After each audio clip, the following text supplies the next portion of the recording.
الحمد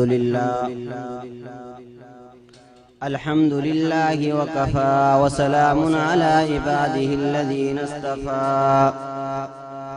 أما بعد، قال الله تبارك وتعالى في الكلام المجيد والفرقان الحميد: أعوذ بالله من الشيطان الرجيم. بسم الله الرحمن الرحيم.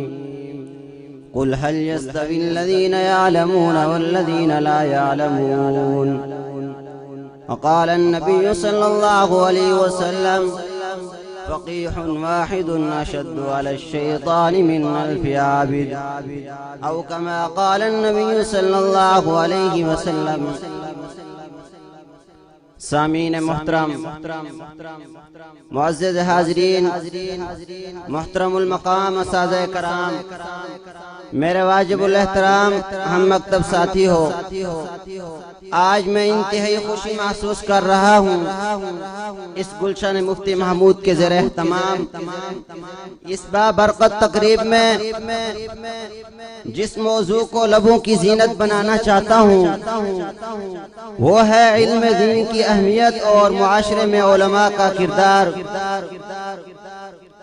سامعین مکرم، اللہ تبارک و تعالی نے قرآن مجید میں فرمایا: قل هل يستوي الذين يعلمون والذين لا يعلمون. کیا عالم اور جاہل برابر ہو سکتے ہیں؟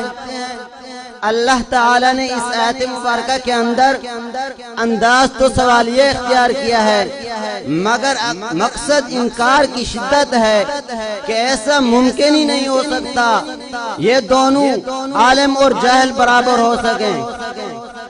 یہ دونوں اللہ کے نزدیک نہ تو مقام میں برابر ہو سکتے ہیں، نہ مرتبے میں برابر ہو سکتے ہیں، نہ عزت و احترام میں برابر ہو سکتے ہیں. حضور صلی اللہ علیہ وسلم کے ارشاد گرامی ہے کہ ایک عالم کی فضیلت عابد پر ایسی ہے جیسے چاند کی فضیلت ہے ستاروں پر. اور کہیں فرمایا ایک فقیہ عالم کی فضیلت عابد پر ایسی ہے جیسے میری فضیلت ہے تم میں سے ادنا پر. خطبے کے اندر میں نے حدیث پیش کی: فقیح واحد اشد علی الشیطان من الف عابد. فرمایا ایک فقیہ وہ زیادہ سخت ہے شیطان پر ہزار عابدوں سے.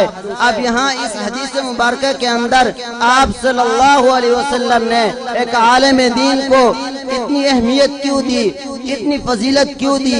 اس کی علت کیا ہے؟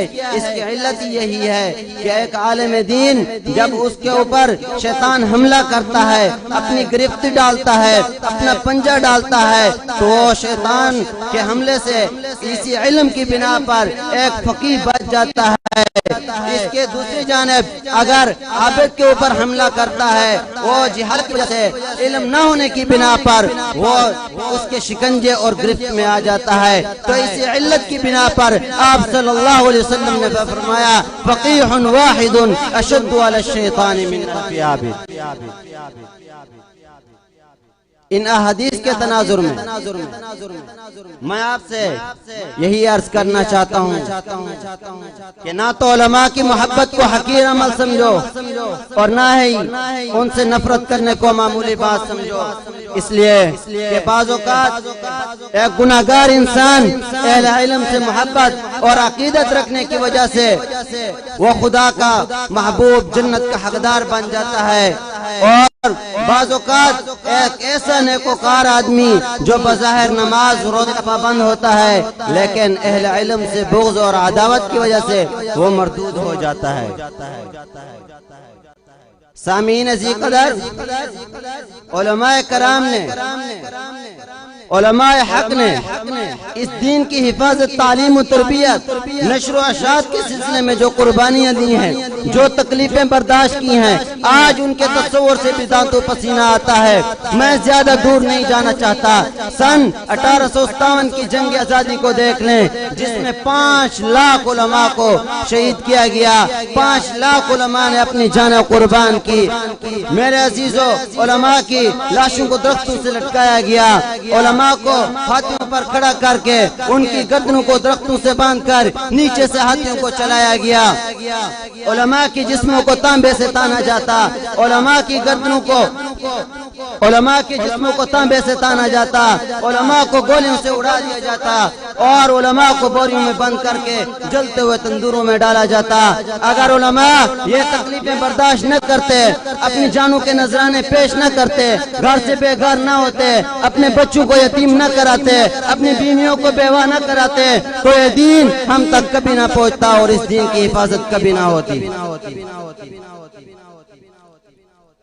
مگر انتہائی افسوس ہوتا ہے آج کل کے بعض نام و نہاد مولوی کے جیسے بعض لوگ یہ سمجھتے ہیں مولویت تو صرف لوگوں کے ٹکڑوں پر پلنے کا نام ہے, مولویت تو صرف امیروں کی چاکری کا نام ہے. مگر میں علماء کے تاریخی کردار کی بنا پر ڈنکے کی چوٹ پر کہتا ہوں, مولویت نبی کی وراثت کا نام ہے, مولویت صحابہ کی خلافت کا نام ہے, مولویت ناموس رسالت ناموس صحابہ کی حفاظت کا نام ہے, مولویت امام اعظم ابو حنیفہ رحمہ اللہ علیہ کی فقاہت کا نام ہے, مولویت امام مالک کی حق گوئی کا نام ہے, مولویت سید عطاء اللہ شاہ بخاری رحمہ اللہ علیہ کے للکار کا نام ہے, مولویت مفتی محمود مولانا فضل الرحمان کی جرت اور سیاست کا نام ہے.